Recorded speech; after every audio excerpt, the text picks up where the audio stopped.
Itong inaayos natin ngayon mga boss ay isang MRV 1907. So ayan, 4 channel po ito na amplifier. Bali, sira po ang kanyang mga MOSFET dito sa kanyang power supply section. So ayan, bali ang amplifier po na ito ay sinusuplayan po ng 12 volts.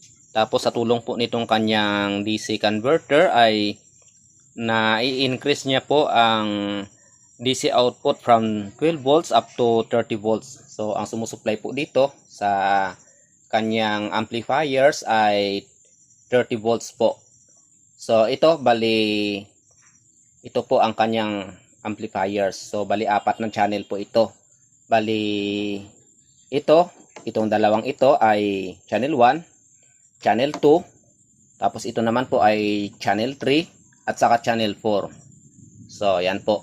Bali ang amplifier po na ito ay bridgeable po na amplifier ito.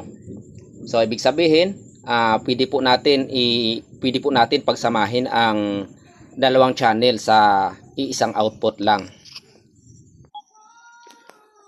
So ito po, pag naka-bridge po siya, itong channel 1 po na ito at saka itong channel 2 ay naging iisa na lang po ang kanyang output. So pinag-iisa po siya sa bridge na connection.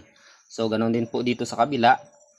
Ito channel 3 and channel 4 ay pag i-bridge po natin ay magiging isang channel na lang po silang dalawa.